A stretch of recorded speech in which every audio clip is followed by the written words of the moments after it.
बाराबंकी के छोटे से गांव की रहने वाली एक मासूम सी लड़की शबनम, जिसका एक ही सपना था एक खुशहाल ज़िंदगी जीने का। लेकिन एक ज़ियारत, एक पल और उसके बाद सब कुछ बदल गया। जो शबनम देवा शरीफ दुआ मांगने गई थी, वो जब वापस आई तो वो अकेली नहीं थी, कोई और भी उसके साथ वापस आ गया था। कुछ ऐसा जो नज़र तो नहीं आता था, लेकिन हर वक्त उसके साथ ही रहता था। ये कहानी है शबनम की और एक ऐसे जिन की जो उसकी रूह तक उतर गया था। लेकिन इस कहानी को शुरू करने से पहले दोस्तों, अगर आपको ऐसी ही हॉरर, मिस्टीरियस और अनसॉल्व मिस्ट्रीज सुनना पसंद है तो अभी सब्सक्राइब कर दीजिए हमारे इस चैनल को, जिसका नाम है हॉरर टेल्स विद आमिर। और अगर आपको ये स्टोरी पसंद आती है तो इस वीडियो को लाइक ज़रूर करिएगा और चैनल को सब्सक्राइब ज़रूर से कर दीजिएगा दोस्तों। तो चलिए कहानी को अब शुरू करते हैं। बाराबंकी में रहती थी एक सीधी सादी लड़की जिसका नाम था शबनम। वो पढ़ी लिखी थी, नेक थी और बहुत ही ज़्यादा इंटेलिजेंट भी थी। उसकी शादी तय होती है लखनऊ में एक प्राइवेट स्कूल में जॉब करने वाले लड़के फैज़ के साथ। शादी पूरे रीति रिवाज के साथ होती है। उन दोनों के निकाह होने के बाद शबनम अपने ससुराल आ जाती है। ससुराल वाले भी बहुत नेक होते हैं, बहुत ज़्यादा शबनम को प्यार करते हैं और उसकी सादगी और भोलेपन को सभी लोग बहुत ज़्यादा पसंद करते हैं उसके ससुराल में। शादी के कुछ ही दिनों के बाद शबनम की जो सास थी वो शबनम को लेके देवा शरीफ जाती हैं ज़ियारत करने के लिए। देवा शरीफ जो हाजी वारिस अली शाह की दरगाह के लिए बहुत ज़्यादा मशहूर है, वहीं पे वो दोनों जाती हैं ज़ियारत के लिए। देवा शरीफ एक ऐसी जगह है जहाँ लाखों लोग हर साल मन्नत मांगने आते हैं। दरगाह में जब पहली बार शबनम ने मज़ार को देखा तो उसकी आंखें जैसे भारी सी हो गईं, उसको चक्कर आने लगा और वो वहीं पे गिर गई। आसपास के लोगों ने जल्दी से उसके ऊपर पानी डाला तो वो होश में आई और लोगों ने ये कह के टाल दिया कि गर्मी ज़्यादा होने की वजह से हो सकता है चक्कर आ गया हो, और भीड़ भी बहुत ज़्यादा होती है वहाँ पे उस वक्त। तो सब यही समझते हैं कि शायद इसी वजह से शबनम को चक्कर आ गया और उसकी तबीयत थोड़ी सी बिगड़ गई। अब इसके बाद शबनम अपने घर आ जाती है अपनी सास के साथ वापस। पर किसी को नहीं पता होता है, खुद शबनम को भी नहीं पता होता है कि वो दिन उसकी ज़िंदगी का एक ऐसा मोड़ ले लेगा जिसके बारे में सोचने पर भी उसकी रूह कांप जाए। घर लौटने के बाद जैसे शबनम का एक बर्ताव था वो बदलने लगा। वो अजीब अजीब सी हरकतें करने लगी, चुप रहने लगी, उदास रहने लगी। वो आधी रात में नींद से उठकर दरवाजे के पास जाके एक कोने में खड़ी हो जाती और ऐसी ही खड़ी रहती।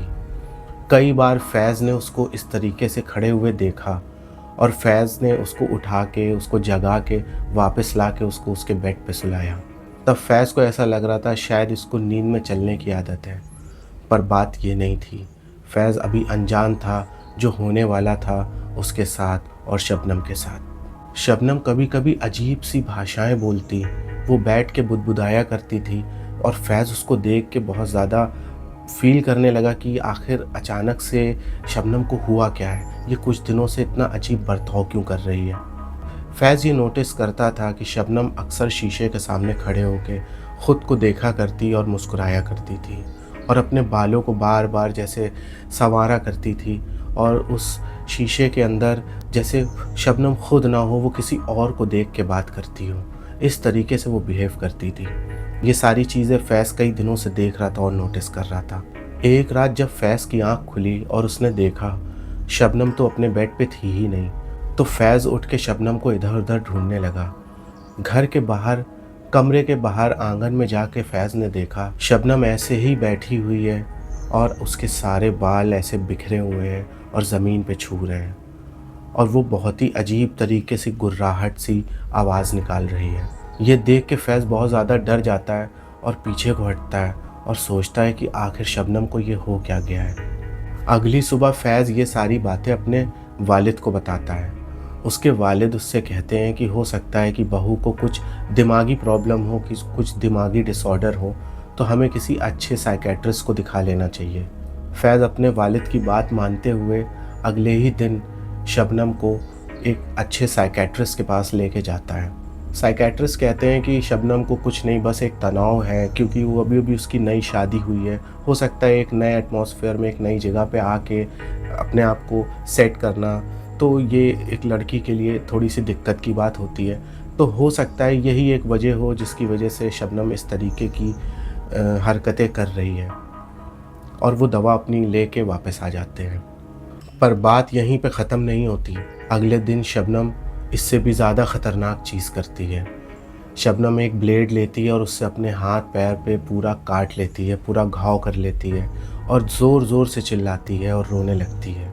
ये देख के फैज़ जैसे ही शबनम के पास जाता है, तो शबनम बहुत ही भारी आवाज़ में, जैसे कि किसी आदमी की, किसी मर्द की आवाज़ में बोलती है, तू भी इससे हट जा फैज, ये मेरी है और मैं इसे लेके जाऊंगा, ये मेरी अमानत है। ये देख के फैज़ बहुत ज़्यादा डर जाता है और कँपकँपाने लगता है। उसके हाथ पैर पूरे फूल जाते हैं और वो उसको समझ में नहीं आता है कि वो क्या करे। अब बात डॉक्टर की पहुंच से बाहर हो चुकी थी, तो फैज़ और उसके घर वाले मिल के ये फ़ैसला करते हैं किसी अच्छे आलिम या किसी अच्छे मौलाना को दिखाया जाए जो इस मामले में उनकी कोई हेल्प कर सके। फैज़ अपने दोस्त से किसी अच्छे मौलाना के बारे में पूछता है कि जो इस तरीके के मामलों में उनकी मदद कर सके। तो फैज़ का दोस्त बताता है मौलाना हबीब साहब के बारे में, जो कि एक बहुत ही बड़े आलिम होते हैं और बहुत ही ज़्यादा अल्लाह वाले होते हैं, और अल्लाह ताला ने उन्हें बहुत ही ज़्यादा सलाहियत दी होती है इन सारे मसलों से जूझने की, इन सारे मसलों को हल करने की। फैज़ उनसे मिलता है जाके, और मौलाना साहब घर आते हैं। शबनम को जैसे ही मौलाना साहब के सामने लाया जाता है, तो मौलाना साहब कुरान शरीफ की तिलावत करना शुरू कर देते हैं, और वो आवाज़ सुनते ही शबनम जैसे तड़पने लगती है।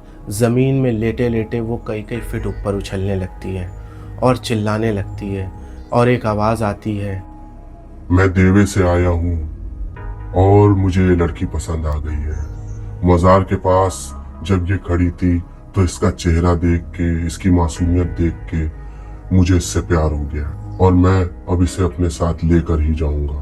ये कहकर शबनम गिर जाती है, उसकी आंखें बिल्कुल सफ़ेद हो जाती हैं। मौलाना साहब बताते हैं कि जब देवे शरीफ में शबनम मज़ार की तरफ जा रही थी, तो वहीं पे एक जिन बैठा था, जो कि शबनम को देखने के बाद उससे प्यार करने लगा, और अब उसके पीछे पड़ चुका है और उसको अपने साथ ले जाने की कोशिश कर रहा है। ये जिन उन औरतों पे असर करता है जो मासूम होती हैं, भोली होती हैं, और जिनका दिल बहुत कमज़ोर होता है।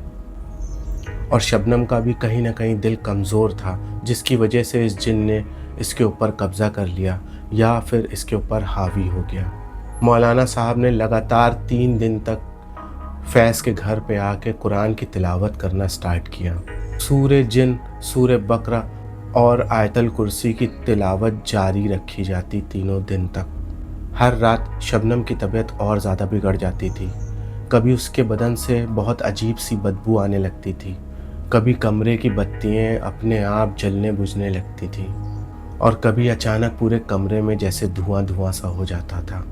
तीसरे दिन जब कुरान की तिलावत पूरी हुई, तो शबनम की आंखें अचानक से खुली एक झटके के साथ, और फिर वो बेहोश होकर ज़मीन पे गिर गई।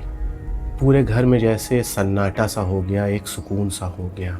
अगले दिन जब शबनम सुबह उठी सोकर, तो वो जैसे सब कुछ भूल चुकी थी। उसको कुछ भी याद नहीं हुआ था कि पिछले इतने दिनों में उसके साथ क्या क्या हुआ, क्योंकि वो जो एंटिटी थी, वो जो जिन था, वो उसके माइंड पे पूरा कंट्रोल कर चुका था, और शबनम को अपना वो पास्ट जैसे याद ही नहीं था। सिर्फ उसको एक बात याद थी कि जब वो देवा शरीफ अपनी सास के साथ गई थी, तो वहाँ पे उसे सांवले रंग का एक आदमी था जो दिखा था, और वो उसको घूरे जा रहा था बस। मौलाना साहब ने बताया कि ख़तरा अभी टला नहीं है, उसे अब कभी भी उस दरगाह पे नहीं जाना है, और कुरान की तिलावत बराबर करनी है, और कभी भी कमरे में अकेले नहीं सोना है। ये सारे प्रिकॉशंस जो उसको अब ज़िंदगी भर लेने थे, अगर उसको उस जिन से हमेशा के लिए छुटकारा चाहिए था। तो ये सारी चीज़ें होने के बाद फैज़ ने शबनम को सारी बातें बताईं कि इन बीते 15-20 दिनों में शबनम ने किस तरीके से रिएक्ट करा, कैसा मामला रहा और क्या क्या हुआ। ये सुनने के बाद शबनम बहुत ज़्यादा डर गई, और फिर आज भी जब भी कभी देवें शरीफ का नाम भी आता है उन दोनों के सामने तो फैज़ और शबनम बहुत ज़्यादा डर जाते हैं।